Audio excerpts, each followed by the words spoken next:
দিকে যখন ওরে মায়ের আদরে গো পুত্র গো পুত্র বাড়িতে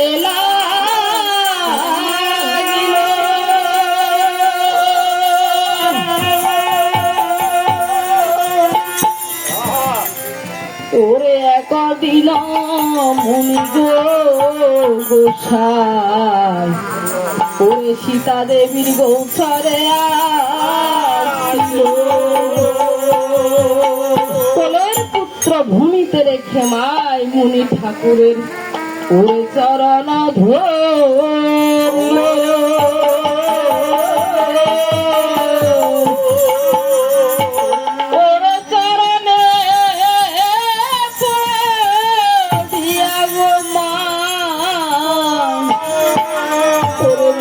ঠাকুরকে কেঁদে কেঁদে কহিতে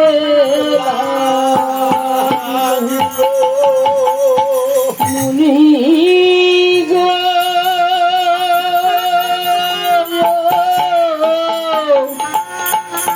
মুনি ঠাকুর আপনার চরণে জানা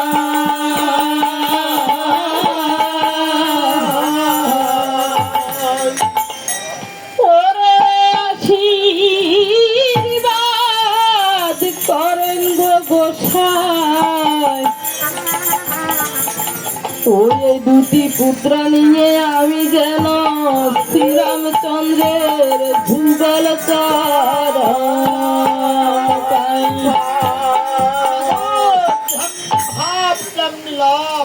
আশীর্বাদ দিলাম তোকে এবার এসেছি মা দীক্ষা দাও আমাকে ও মা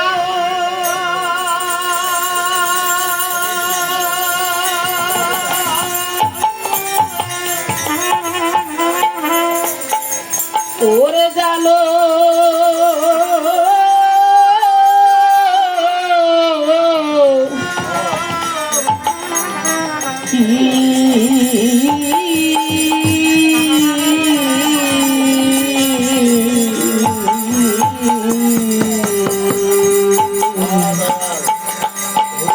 বিকালে যা লোকি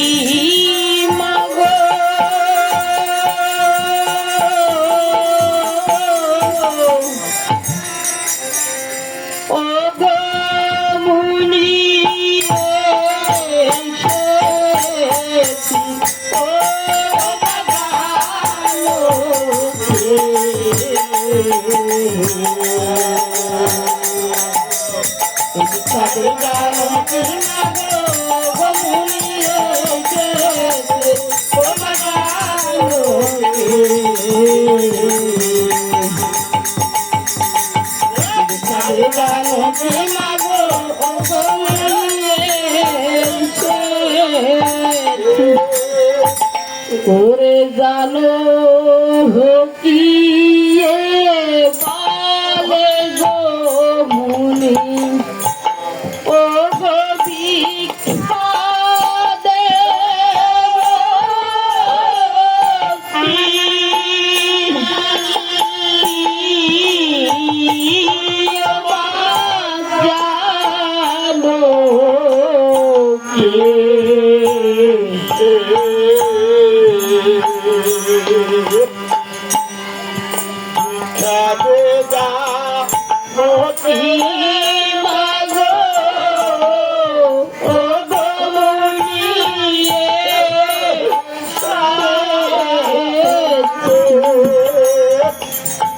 জগতে বন্ধু রামকে গো আমি ও গো হারা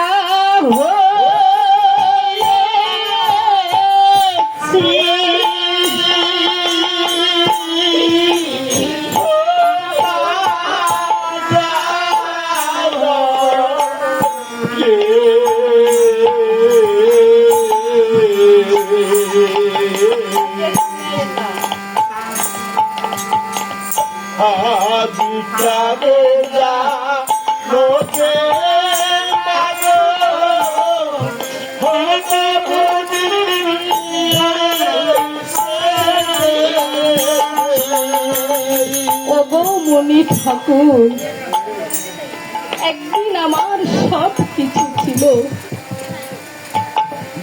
আজকে আপনাকে আমার কাছে দেওয়ার মতো কিছুই নেই। যেদিন আমি ছিলাম অযোধ্যা নগরে, সেদিন আমার কাছে কত কিছুই না ছিল, আমি কত কিছুই মানুষকে দান করেছিলাম, আর আজকে আমার কাছে দেওয়ার মতো কিছু নেই। ওরে যখন আসিলাম গো মুনি, ও গো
এই যে সীতা দেবী তার পূর্বের বৃত্তান্ত কথাগুলা বললেন,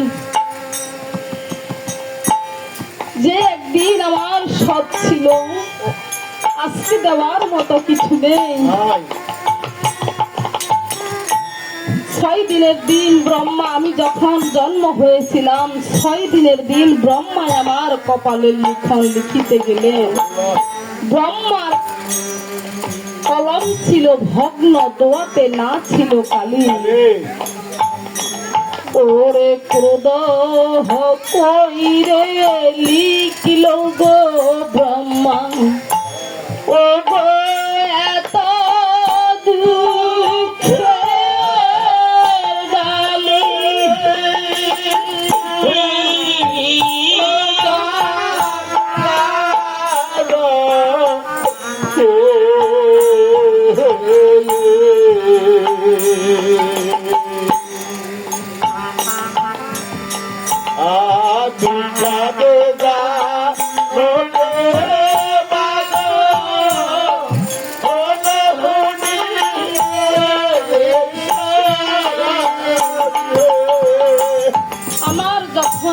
উপযুক্ত হলাম, সেদিন আমার পিতা আমার জন্য হরের দনু পান করেছিলেন।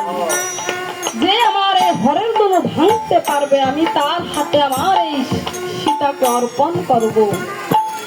সেদিন কত দেশ থেকে কত রাজপুত্র আসলেন, কিন্তু আমার এই পিতার হরের দনু কেউ ভাঙতে পারলেন না। আমার এই কপাল গুনে শ্রীরামচন্দ্র অযোধ্যা থেকে মিথিলায় গেলেন, ভাঙলেন সে হরের দনু, না লইল আর জোড়া।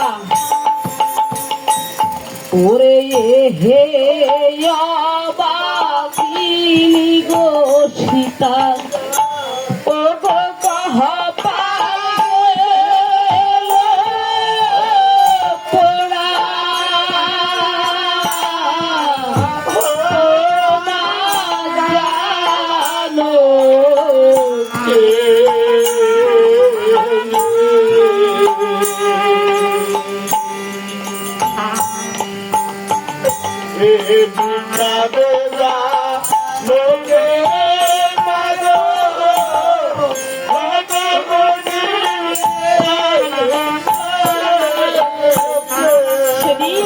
বিবাহ করে শ্রীরামচন্দ্র যখন অযোধ্যায় আনলেন, আমাকে দেখে আমার শাশুড়ি কৌশল্যাকে বললেন, বললেন অযোধ্যা নগরী সবাই আমার শাশুড়ি মাতাকে বললেন, ওগো কৌশল্যা, তুমি পুত্রবধূ পেয়েছ ভালো, আমার কপাল কি হলো, ওরে জগৎ বন্ধু রামকে গো পেয়ে, ও গো কাহাতে জনম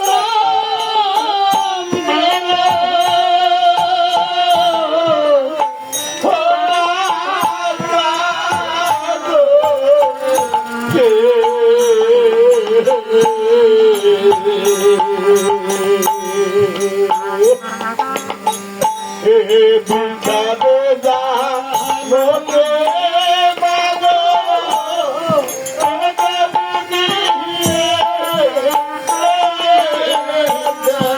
সেদিন আমার শ্বশুরকে পাত্র মিত্র সবাই বললেন, মহারাজ, এই ত্রেতা যুগের আয়ু হলো 10,000 বছর,